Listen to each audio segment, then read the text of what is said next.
So let's say you're struggling to manifest your SP. Here's the unhinged method that I personally use to manifest my SP, and this happened relatively recently. I did it, blew my mind, but it's not like I got it from out of nowhere. I actually got it from Neville Goddard, and it was the first method that he was taught from his mentor Abdullah. And it's beautiful, the story of how Neville went through it, because it mirrors the situation that most people like you go through in the process of trying to manifest this thing, but it doesn't seem like anything's going on. If you're currently in the process of struggling to figure out, how do I actually get this person in my life, or how do I get my SP to start acting right, especially if they're no contact or they're blocking you or whatever it happens to be. Because after this post, I've literally had like people DMing me every kind of story, and I've just been going through like, hey, it doesn't matter what your situation is, you can use this method and it'll work. Now, I actually originally made this post as a comment to respond to somebody in another post that I made, but the comment was way too long, so I had to make it into a post. The original comment that I had mentioned the unhinged method, and the person asked me to share what the method was so that they could avoid it, because other manifestation methods that they had used had been backfiring in their life. And my response was, you don't need to avoid the unhinged method, because it actually works. It was the first thing that Neville learned from Abdullah when he desired and wanted to go to Barbados. Now, if you don't know, Abdullah was the Ethiopian rabbi who taught not only Neville Goddard, but also Joseph Murphy. Most people in the manifestation space descended from the lineage of either Neville Goddard or Joseph Murphy, because Joseph Murphy really did hone in and focus on biblically focused explanations of how to use the imagination, the subconscious mind, and manifestation. Now, the reason why I called it the unhinged method was because I looked freaking crazy, because to the uninitiated, when you're using the law in practice in daytime, it looks very confusing. To be honest, it looks like you're completely crazy, if we're being honest. That was the case for me. I looked unhinged when I looked my SP in the face and I told her that she was mine, dead in her face, when she was telling me that she was in love with somebody else and that she hated me. And this is not like, oh, text message. No, she said it to me dead in my face.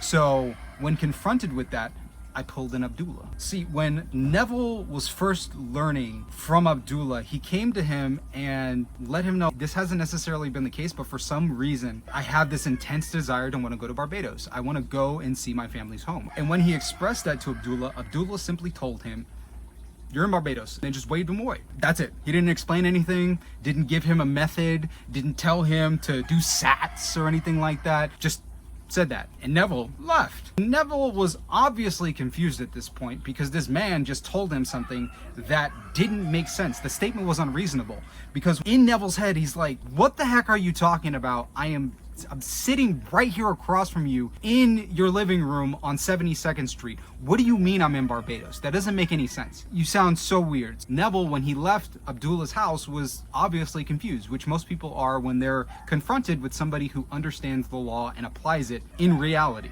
Not like somebody who's an armchair professor, but somebody who actually uses it. Over the next few days, nothing in his life changed, or appeared to change. So Neville, he didn't even do an imaginal act exercise, because it's not like Abdullah had explained that to him at that point. When he came back to Abdullah a few days later, to his mortal eyes, everything in his life had been the same. He was no closer to being in Barbados than when they first had the conversation earlier that week. He wanted to understand what Abdullah meant, so Abdullah explained. If you are in Barbados, you cannot discuss the means of getting to Barbados. You must actually live in Barbados in your imagination as though you were there, just as if, and view the world from Barbados. If you sleep in Barbados and view the world from Barbados, the means will appear and you will go to Barbados. But as far as I'm concerned, you're already in Barbados because you desired it with intensity. All you had to do was simply enter it.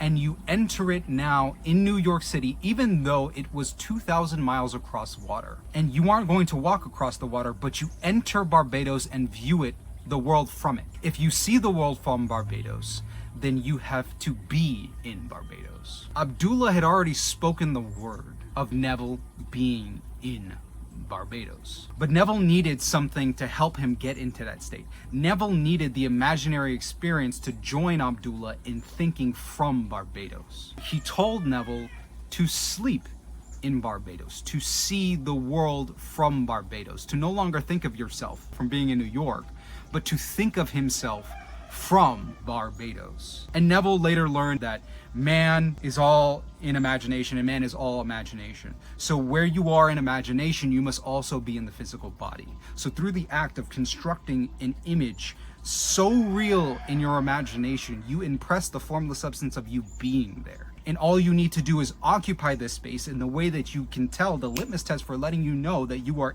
occupying the space that you have in your imagination is the feeling of the wish fulfilled. And if you do it properly and do not contradict it, you will watch the path unfold before you. All circumstances and events must bend to the word. Now, when Neville came to Abdullah, he spoke, "You are in Barbados." From the moment those words left Abdullah's lips, Neville was in Barbados, in fact. Because Abdullah spoke those words with intensity, when he spoke those words with authority, he declared it as fact. And because he did it as fact, it was. All other minds and circumstances must bow and bend to an unbending mind. It is law. You could read all the stuff regarding Neville, you could read the biblical passages, you could learn Hebrew and get that, but if you understand that the word is law, and when you speak the word with authority and conviction, it's done. You allow yourself to move into that space. You allow the things to unfold around you.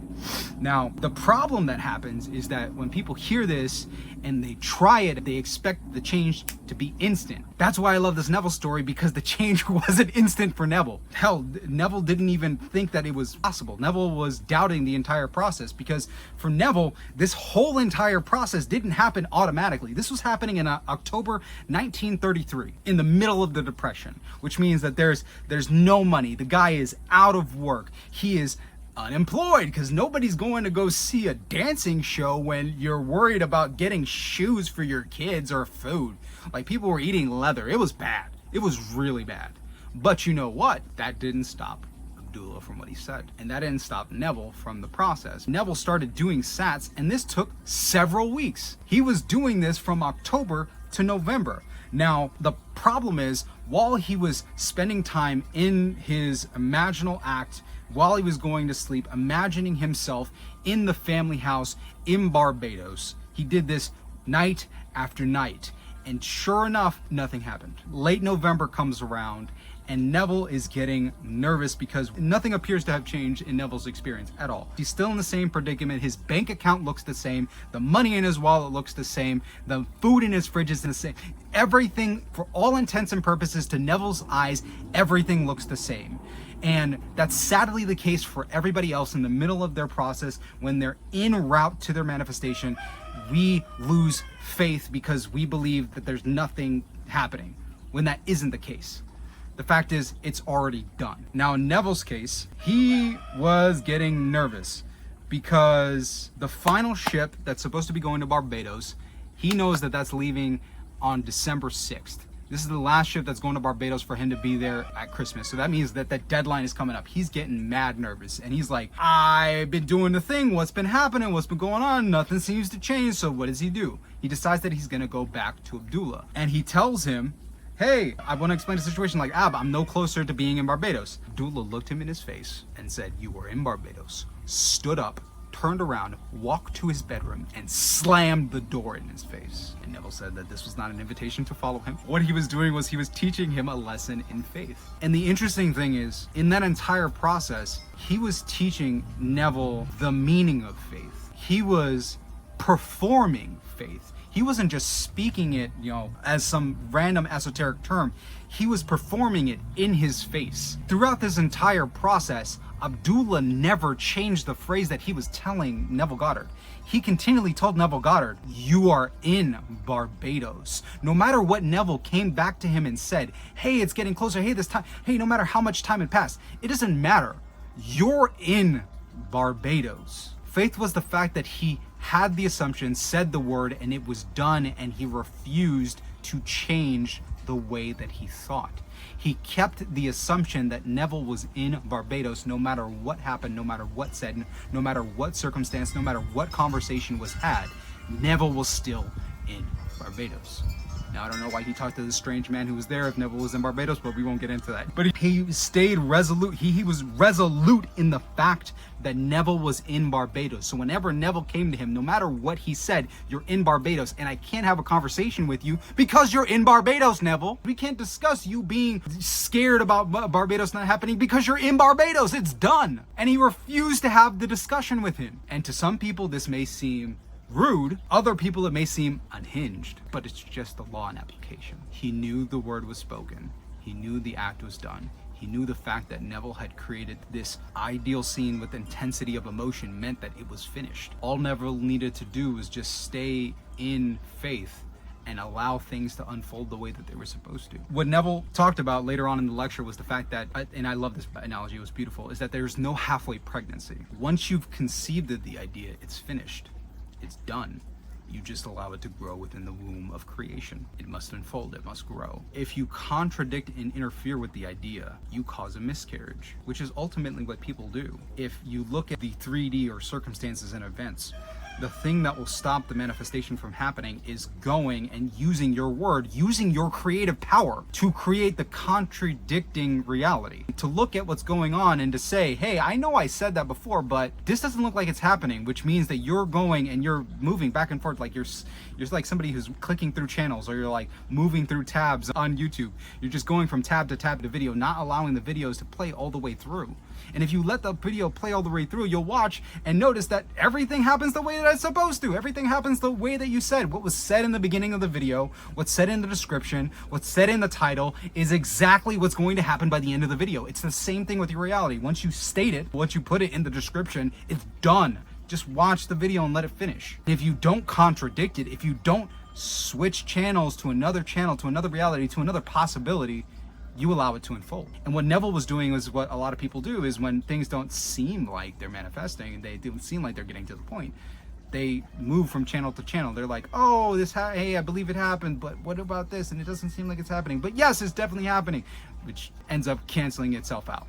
You end up causing the miscarriage of your desired reality. If you don't want that to happen, and you believe that it's done, and you have faith and go on thinking about something else, because there's tons of other things that you could focus your energy on after you've done the process, which is why it's very good to have multiple things that you focus on in your life. If you're trying to manifest an SP, you should be focusing on your health. You should be focusing on your business, so that your mind is dedicated in something else and you're allowing the unfolding of the reality as it should happen. Now, for Neville, once it was done, there was no power outside of himself that could stop the journey from unfolding if he did not contradict. Now, in my experience, if you do not care and you persist in the thought, the manifestation has to occur. That's like the simple way of putting it. So the reason why this is important is because the images and circumstances around you don't actually have any meaning. This has no meaning. That has no meaning. Look around the room. If you look around everything in the room, or you write down the circumstances of things going on in your life, the world that we live in has no meaning. The 3D has no meaning in any item or circumstances set in stone. We create meaning through our thought, our self-talk. It's not the experience, but our response to the experience and how we think about and interpret that experience is what creates the outcome of our reality. So even if something looks a certain way, you give it meaning with your own self-talk. So somebody can say something and you can reinterpret or reframe it into exactly what you want. And if you are struggling with your manifestation, most of the time that just means that you're struggling with negative self-talk, which is creating an opposing reality. And you're always choosing a reality. You're just deciding whether you're going to stick with the reality that you say that you prefer, or you're just going to the one that you choose that you don't prefer. But either way, you're still making a choice. Now, after this experience, after finally getting the door slammed in his face, Neville went back home and he slept, finally being in that family home in Barbados. He fully let go. He stopped questioning. He knew the deadline was coming up. The days were getting closer to December 6th, and he just let go. And sure enough, 2 to 3 days before the ship set sail, a letter showed up to Neville's door. The letter included two things: $50 for Neville to go and get clothes and things, which was really good because back then in the Depression, he was talking about the fact that you can get shoes for like $2 and like a coat and the entire suit for like $10. It was freaking crazy. Depression fit. Everybody was looking good during the Depression, but that Depression fit was hella cheap. So he had $50 to go get himself some fresh outfits so he'd be looking good when he went there. And the other thing that was included was a letter from his brother that explained how, because his family is so large, they never had all been together for the holidays. Everybody was at different ages, so when one person was born, the older brother had left and been married, and at any given time, not everybody was there. So he had thought like, hey, I want everybody to be here for Christmas. So I know that you're not working right now. I know you're struggling, and that's not an excuse for you to not be here for the holidays. So I've already talked to the steamship company. I'm going to pay for everything. I'm going to pay for the ticket. I'm going to pay for any of your incidentals while you're on the ship. And once you get here, I'll make sure to take care of all your debts. You'll be good, and you'll spend the holidays here with us. To the untrained observer, Neville, or anybody else who practices the law, they would seem to have reality warping abilities, but that's not the case. You have mind warping abilities. This is how it works. From Neville's study in Kabbalah and his study of the Bible and Hebrew, what he learned was that everything is imagination, and the I am, God, the thing that's referred to as God, is the imagination of man, and man is in him. Now, the same imagination that dwells within us is the same quality of imagination in other people. We're all existing in the same imagination that connects us, moves through us, and is part of us. The manifester who does this consciously realizes that fact and crafts an image so clear and broadcasts it so powerfully that it is picked up by other minds and imaginations. Because thought isn't something that just stays inside of our head. Thought is something that emanates in waves from us. And when we think a thought or create a mental image in our mind and broadcast that with the frequency of a powerful emotion, when we take that signal, just like any other signal, like a TV signal or YouTube on your phone, what's happening is a powerful signal is being emitted from the original source, from your Wi-Fi router. It's being emitted into the space around you, and your special device, which happens to be your phone, takes that signal and converts it into the image that was originally broadcasted. When you broadcast that image, minds are picking up on the image and the feeling, and they begin to desire the same thing in the image. And if they make it to the right mind, they act on that desire. So Neville didn't have access to money to buy the ticket because he didn't need the money. Neville had access to a mind that could broadcast a clear mental image and persist in the feeling, persist in broadcasting the vibration for that feeling, the feeling of the wish fulfilled. And by persisting in that thought, the God within us broadcasts that clear mental image out into the space around us. And ultimately that is acted upon by a receptive mind of somebody who has the means to make it a reality, which is the bridge of incidence that happens. Now, to Neville's eyes, when he did the process and made this image, nothing changed, because all the work was happening in the imagination. What happened was his imaginal act had rearranged the thoughts and desires and imagination of his brother so powerfully that he imagined everyone being home, all of his brothers. Neville broadcasted being at home with his whole family, and that image was so powerful that it acted upon the imagination of his brother and caused him to desire wanting the whole family there for the holidays.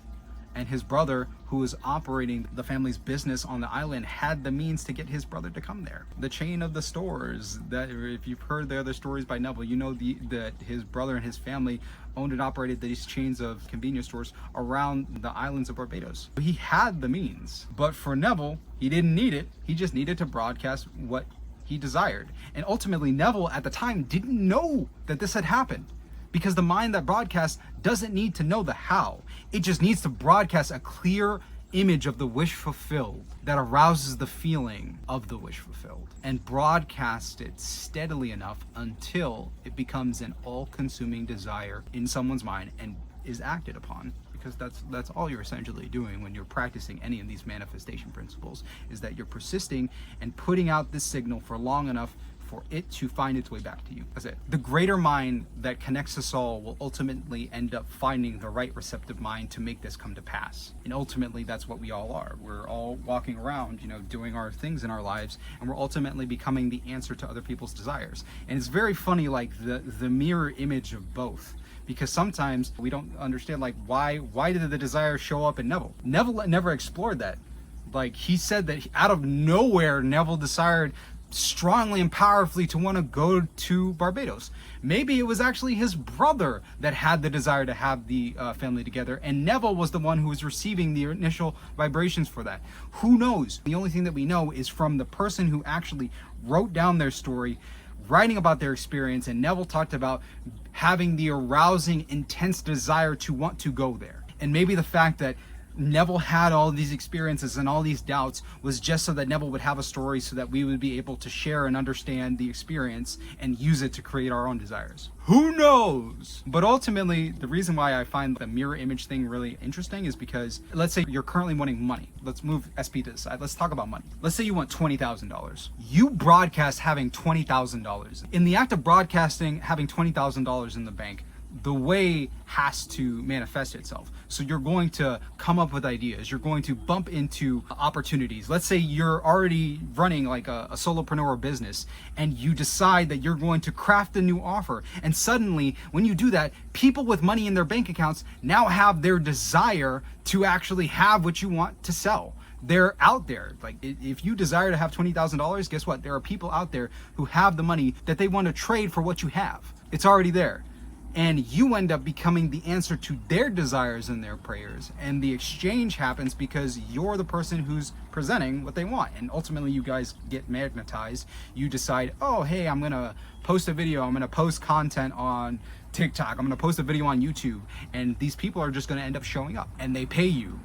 And everybody's desire is satisfied. Your desire for having the $20,000 in the bank is satisfied, and their desire of having their problem solved is satisfied. You are the answer to their prayers, and they are the answer to your prayers. It's like a beautiful little dance that happens. Love it. Love it. Let's say we move on from that. You want your SP. You desire and you broadcast, not the desire to be with them, but you broadcast a powerful mental image of you guys being together. Like, how awesome are the dates? Are the dates wonderful? Can you imagine yourself, cuddling together and just holding each other and being like, you're having them tell you you are the most amazing person that I have ever met. You are wonderful. You blow my mind. You're the man of my dreams. You're the woman of my dreams. Where have you been all my life?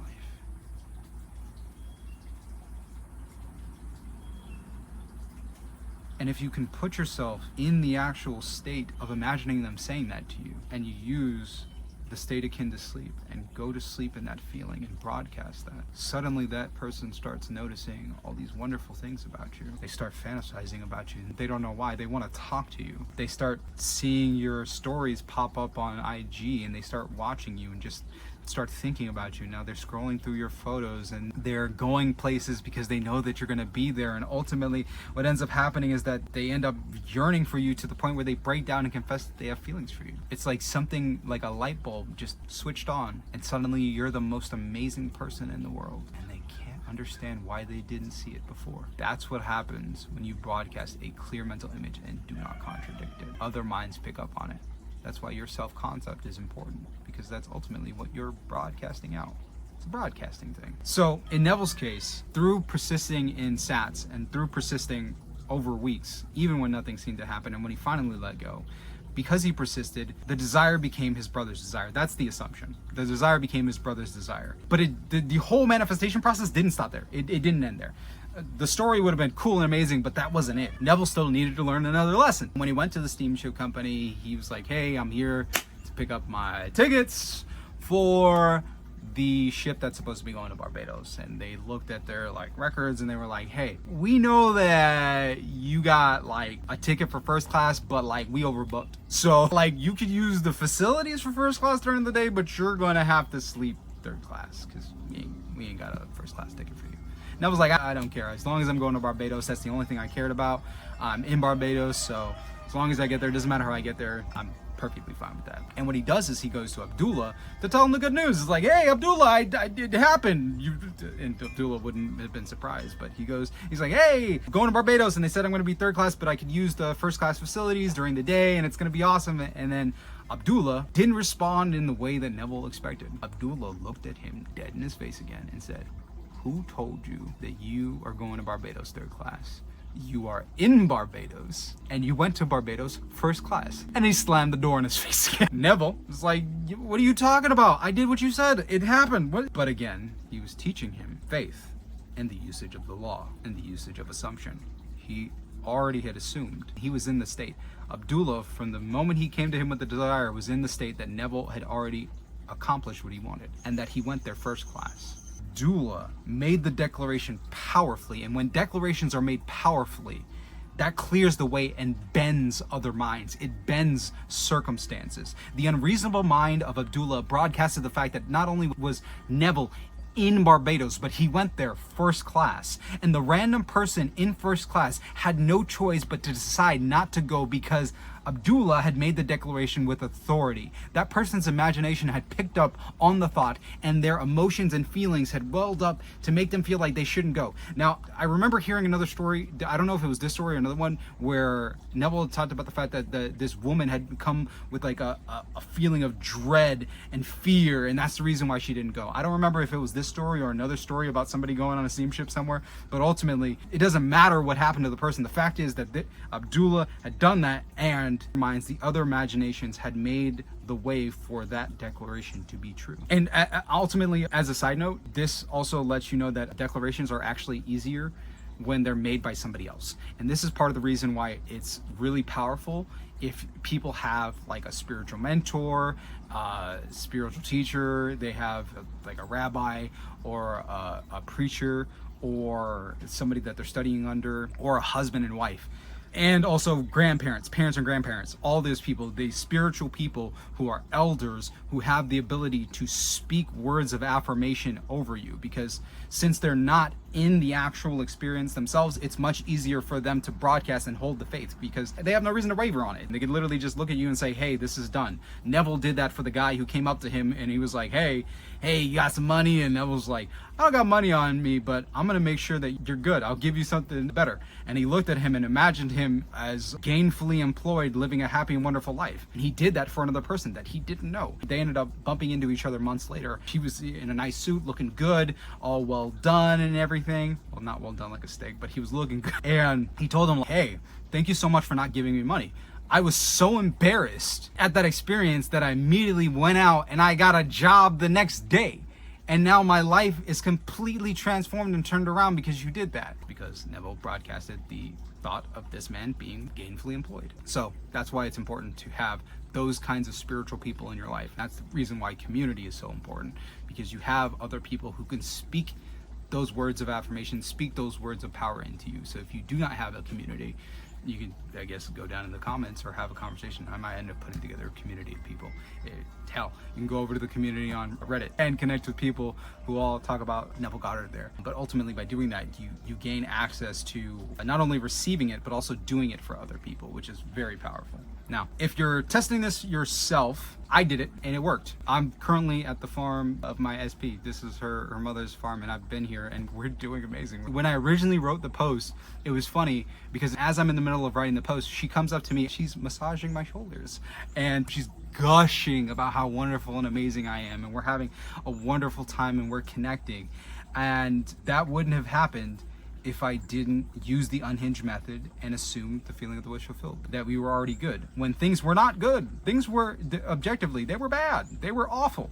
We were broken up. It was a shit show to say the least. But because I held firm that we were together, it was only a matter of time before things shifted and changed. Now, for this method, I actually only suggest testing this if you've already consumed a lot of content from Neville Goddard, other esoteric, sources, you've been reading self-help, you've already manifested things using SATs before, because this method actually requires you to confront the wrong appearances. Like, you have to go head on and look at the 3D circumstances around you and reframe what's happening in a way that is leading to where you believe. Because if you believe you are in Barbados with your SP, you're in Barbados with your SP. And the sad thing is, most people, without having an experience or having these stories in their minds to fall back on as a solid foundation, they end up folding when they're confronted with what seems to be their manifestation not happening, and they go back to the old way of being. They fold back into the old assumption. they go back to the old story that they used to tell. But if you make the decision to stay resolute, to stay ironclad in your faith, it works. It's not fun. I can tell you in the beginning, it was not fun. And I had to do a lot of things and let go of a lot of negative things in my self-concept and work through affirmations and Ho'oponopono, which if you haven't checked out is an absolutely amazing Hawaiian method to release negative emotions. I needed to change myself because ultimately everything that was happening around me was just myself pushed out. It was those negative emotions, those nagging little whispers that would go on in my ear at night when I would lay down there, those worries when she wouldn't text back. All those things were just pushed out into the experiences. It was like, oh, my worst fears and my worst nightmares coming to life. Yes, because that's what you were doing. I was ultimately making orders for the things that I didn't want. And to change that, I had to change myself. I had to release resentment. I had to let go of fear, resentment, anger. I had to let go of so much. And by doing that, I knew that she didn't have to change. I had to change. And once I made the change, and once I was able to stand firm in the feeling of the wish fulfilled of being in that relationship, to look at her when she said certain things and to be like, no, you're with me. That's it, period. When I got to that point, everything worked. It took time. It didn't happen instantly. She didn't instantly meet me where I was, but it was intriguing. And after I did those processes and I used the Unhinged method and I would talk to her and she said things that were negative, that were out of alignment, or that appeared to be out of alignment, it was different because it was no longer just accepting what she was saying and using it to feed the old thought processes. Now when I heard those things, I was reframing anything, and I was reframing it in a way that allowed me to continue believing what I thought. It was no longer just, oh, you hate me. It's, I understand why you say that, because you feel hurt and angry about the things that I did. This is a representation of how deeply you actually care about and love me, because the only way that you can swing the pendulum this far in hatred and anger is the fact that you loved me that deeply and felt betrayed and hurt. Because I was able to reframe everything she did through that lens, it was much easier for me to say, I love you unconditionally, and I will give you the space to have your entire emotional outburst, to ultimately get to the place and space where you understand that you're hurting somebody who just cares about you. I'm just going to give you the space to get off this steam, to have that full emotional experience so that you can come back and we can have a discussion and you can realize my perspective and the reason why I'm doing this and the depth of my love and care for you. And ultimately, that's what ended up happening. She ended up apologizing to me because she realized that her reasoning was that she thought that I was like trying to ruin things for her, that I was gonna end up like I was doing this to lure her back into a false sense of security and hurt her, but that wasn't the case. And once I stayed consistent in saying the same thing, I love you, everything that she did, it completely defied logic. She didn't understand it. I continued to just tell her that I love her and I care about her and that you're mine, and stay focused on that. When she reached a neutral state, she understood where I was coming from. She understood their perspective, but it just took her time. So twisting in other people's cases is probably not going to be as serious as what happened with me and my SP, but you have the ability to twist around everything into the confirmation of what you desire. So like if your SP comes to you and says like I hate you, or they block you or anything like that, you could be like, that's cute. I'd be nervous too if I was you. It's okay. You're cute. When you don't care about what anybody else thinks, you stay consistent and persistent in your wish fulfilled to your SP, you'll appear to have like a reality distortion field around you where their minds happen to just bend to the playful stuff that you say. People can't stay angry forever. No matter how angry, sad, or disgusted they are when they come to you, if you keep that playful mindset, they're going to have to conform because you gave them the space to be playful, and they realize that things aren't really that serious. Because other people's words are ultimately like their feelings. They're waves that are crashing up against the lighthouse of your mind. They must bend when they come into contact with an immovable object. If you're smart and if you want what you desire, read these things, study them, and apply them, and dig your foundation deep for your lighthouse. Dig it deep into the earth and make it stand tall and firm in faith. Read the stories, read the success stories, read Neville's work until you have that faith in yourself. Memorize it and broadcast your light of what you desire into the world. They will have to bend like the waves around you. Ultimately, I found this funny because it was the same process that Machine Gun Kelly used to get Megan Fox. It was funny because they sat in an interview and they were talking about when they met, and they had met initially at a GQ party. She bumps into this tall, blonde, ghostly looking dude, and she looks up at him and catches a whiff and goes, "You smell like weed." And he looks down at her and says, "I am weed," and disappears. In the interview, she said he disappeared like a ninja. In a puff of smoke, he was just gone. To Megan Fox, that stuck with her because she was confronted with somebody who didn't care what she thought. And for her, that was crazy because, like, how is he not gonna care about what I think? And she began to question herself. She became curious and intrigued about this person, and she fell for him because when everybody crashed beneath the waves of Megan Fox, she had finally confronted a mysterious lighthouse that refused to bend. For the rest of this week, if you decide to confront every person that you meet with a delusional, playful mindset, you will be surprised at what happens and how your week turns out. And understand, as a lighthouse, your strength comes from the belief and faith in your understanding that the world outside of us has no meaning, only the meaning that we attribute to it. And when you give it a certain meaning, if you hold the assumption and literally think of everything as you want it to be, then the world bends over backwards. If you do not bend, it's only a matter of time before the person that you desire will bend before you, because everyone is curious about what's inside of a lighthouse.